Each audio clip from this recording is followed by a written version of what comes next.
Hi ladies, I'm going to try to do a start to finish video today, and for the sake of the video I'm gonna start and stop it at different places and just kind of explain what I did and show you a little step. For example, the first step, well, let me tell you what I'm making first. I'm gonna be making a purse, and I got this idea from Sabrina, and I've seen these at Michael's before, and I honestly never really, I don't know, they never really got my creativity flowing, so I never picked one up before, but after seeing her beautiful creation, it's inspired me to try one of my own. So I've started by painting the outside white, and I usually do this in one of two ways. Sometimes I'll just use regular acrylic white paint.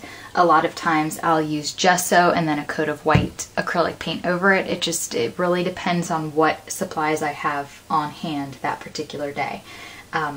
White acrylic paint is like a hot commodity in this house, and I don't always have it. So anyway, let me go ahead and explain what I'm going to do to start. First thing I'm going to do is cover it completely with a coat of white paint. Now if you're doing this at home and you know you're going to be covering the surface with paper, you know, a lot of times I'll just do the very edges or the margins that you can see through the paper, but I don't know what I'm going to do yet. I haven't decided, so I'm just going to go ahead and paint the whole thing. And when I paint, very simple, I just take a brush. I got this from Michael's, and you know, I think it was just a couple of bucks. I think it was, actually no, it was $8, and it was on sale, half off, so I got it for $4. So I'm just going to use this. I'm going to paint, and I will come back when I'm done.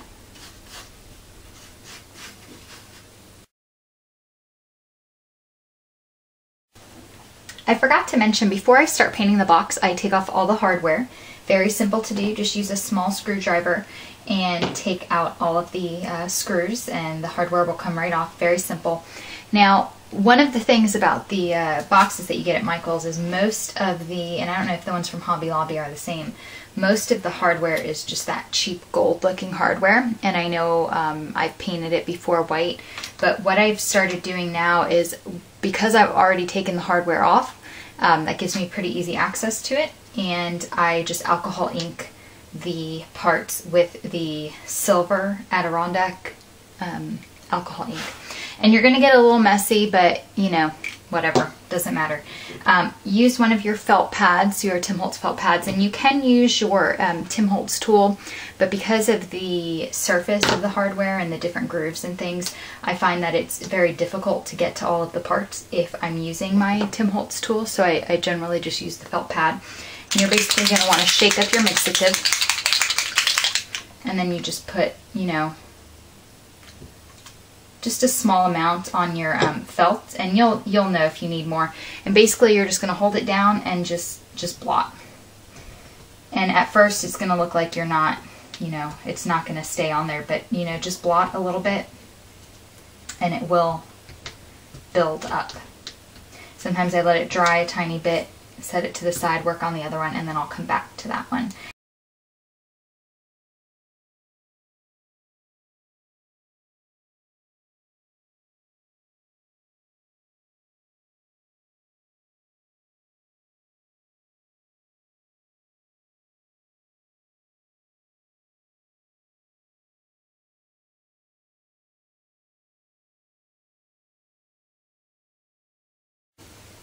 But it, let me give the camera a second to focus, but if you can see that, it's almost like that, there we go. It's like a rough texture, and I really like the way that it turns out. And you can use any of your metal alcohol inks with it. I know there's a gold that, you know, if you want a gold finish, I would still recommend using your alcohol ink, because it's going to give it that nice antique gold finish rather than the, you know, cheap brassy gold. And there's also a copper, so depending on what, you know, you're doing, you can use whatever color alcohol ink you have. You can also mix them. That's the wonderful thing about these alcohol inks, is you could mix, you know, you could do a silver and a gold and do like a two-tone look. But anyway, that's how I color my hardware. I do not color the screws. You know, it's not going to show up enough to make it matter. But then after these are colored, just set them to the side, and I will put them back on after the box has dried.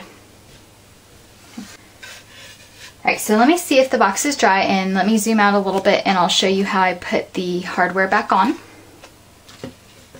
And I'll start by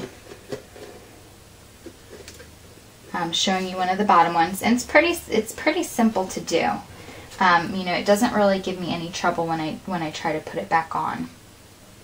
But you want to make sure you save all of your pieces. Let me see if I can zoom in a little here. You want to make sure you save all of your pieces, because that's the biggest thing. Is you might, if you lose a screw, they're kind of hard to replace unless you go buy something else.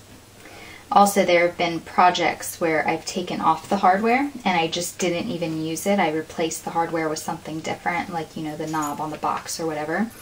And I do save all of my pieces. That way, you know, if I lose something in the future, I have a replacement, because all the screws are the same size. So what I've done is I've just put each screw in there, and I've just loosely put it in there, and now I'm going to go back and tighten them. I just want to make sure that it sits flush before I actually tighten the screws, and also it's just easier to work with when you have each of them in there. And you'll see, you can see the gold tops of the screws, which I'll show you how to fix in just a minute. Really simple. Now, of course, you can leave it like that. You know, if you want that two-tone look, I think it looks kind of neat. So you can leave it just like that. But you can certainly just go back over and with your felt, just go over the tops of the screws so that you get that silver tone. And just make sure you fold over this, because, you know, well, unless you want the stain on the box, it will stain the box as well. So let me put a little more alcohol ink on there. Now it's coming out, no problem. I think it was just camera shy. Alright, so you just dab it on. Really simple. And then now you have silver hardware. So yes, you don't have to take this off at all. It just gives you a more precise look. You know, you won't get paint on it if you're going to tint it silver, and you know, you don't want the paint on it. It'll just give you a more exact look. So there you have it, and you just do the same thing on this side, and on this side you just attach all the hardware, and then we're going to get ready to decorate it. Alright, so after some careful consideration, I decided to paint the box purple, or more of a lavender, and to get that look I used the Adirondack paint dabbers in Pink Sherbet and Aqua. And I used these because I didn't have a purple paint that I liked, so I just mixed them on my mat here and came up with this pretty lavender color. But whenever I use colors in my projects, I like to go back and tone them down a little bit. And so what I've done is I've just used a little bit of the white, and I put it onto my mat, and I'm going to use this dry brush here. And the reason I'm using this is it has stiffer bristles, and whenever I'm going back to dry brush something, I always use something with stiffer bristles in it. So this is going to be a little too soft to dry brush.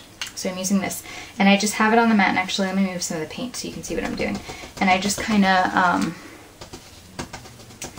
dip some paint on there, and I just use, well, that's not enough, and then I just use quick strokes to go back and paint some on there. And basically what I'm just doing is trying to tone down some of that purple. That's all.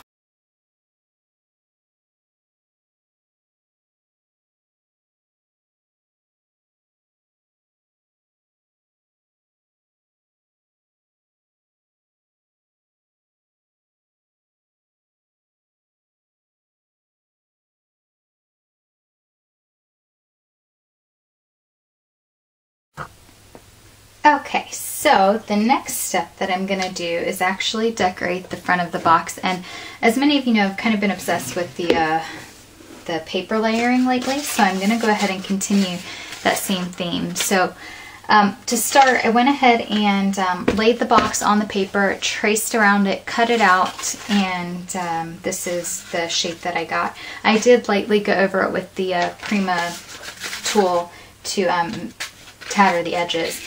And then I went over it with the picket fence distress stain. I love this because it really lightens up and just kind of softens any paper that you're using. And this is kind of a pinky color that I want to use with it, but I wanted it to be more, I've decided pinks and creams is what I'm going to go with. So I wanted it to be a little more muted than what it was. So I went over it with this. You can get the same effect by going over it with just a watered down white acrylic paint, or even gesso will do it. So I'm going to use my Fabri-Tac.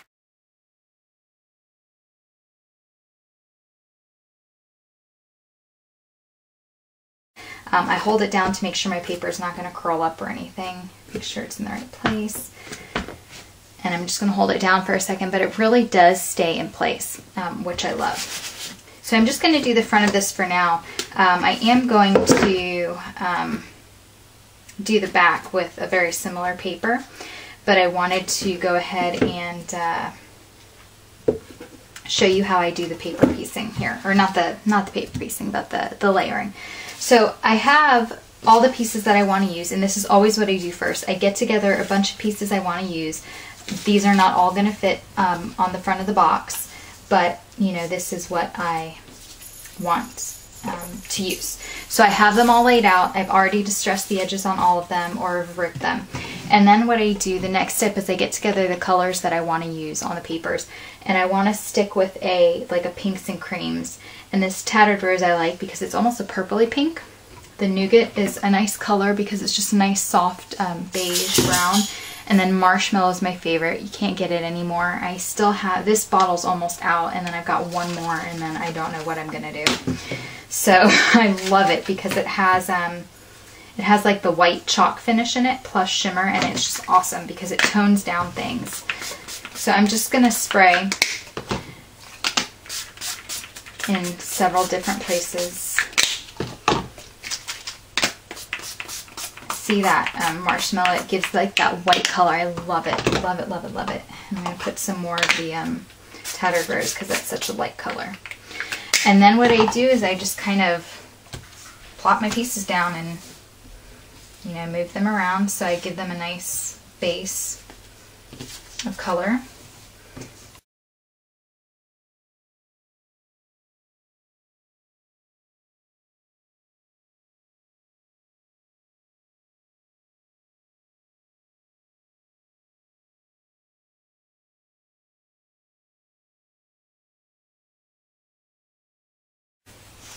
And then I've got just a couple more.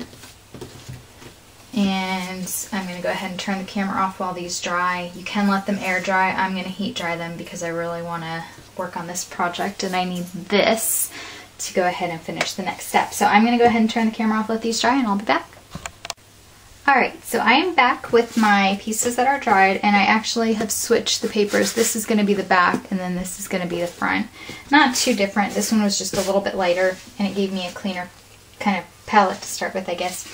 So now, when I layer things, I've mentioned before in a video that I don't really know that there's any method to my madness. I just kind of get the papers that I think look good, and I just start collaging them onto my surface. So the first thing I think is, okay, what am I definitely going to want to show a little bit? And I know that I'm going to have embellishments here and here and, normally around the outside. So I want this to be right here. So then I start planning around that. I always think about what my center is going to kind of be like. And, if you have something that's a little too big, don't worry about it because you can just rip off the corner like that. If I want that to go there, which I'll go ahead and put it there, just rip off your corner. One of the nice things about paper layering and that distressed look is, you can rip pieces and it looks like it kind of was supposed to be that way. So that's kind of one thing that I always do is I start out with the papers that I like, and I'm always ripping papers to get, a look that I want. So that's going to be ripped on the corner. I'm going to have that one kind of in the center, but I'm not gluing it down yet because I may have things that go underneath. And I try to alternate the different kinds of papers. Like I know I have tissue paper, so I'm going to go ahead and stick some tissue right there. And that's the Tim Holtz tissue paper. And I guess I will go ahead and glue this down, and then I'll just start gluing around it. And I use the Fabri-Tac, same stuff. Okay, so that's going to be kind of in the center. Okay. And then I have a nice long piece that I can do towards the bottom.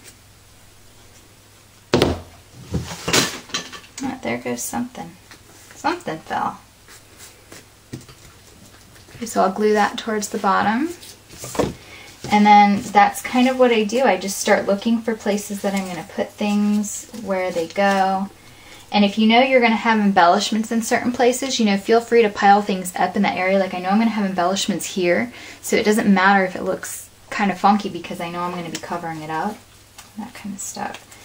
That's a little too long, so I'm just going to... What I do is I fold up where I want it to rip, so I know I'm going to want it to rip right there. So I'm going to fold it and then rip it along that fold.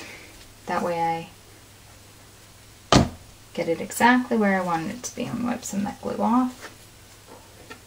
I want that to be right about there. I'll use this one. This looks good. How'd that get there? Yeah, I want it to be right about there. So I'm going to need to just kind of rip around.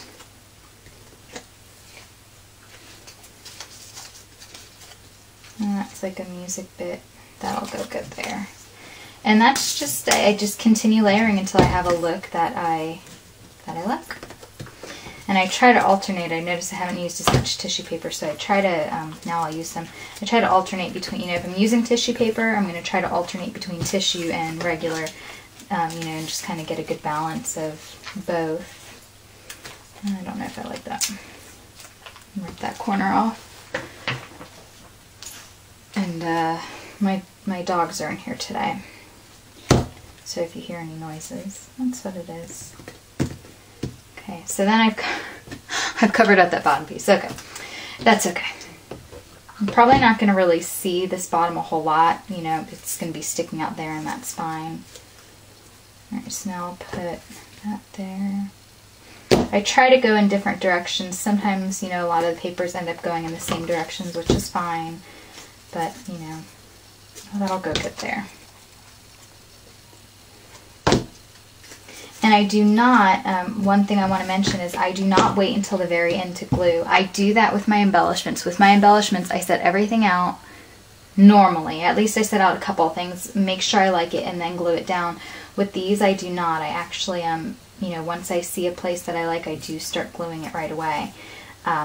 Because with the collaging, it's, if you think too much about it, it's just not gonna, it's not gonna be the same. You kind of just have to go with it and let it take on a look of its own, really.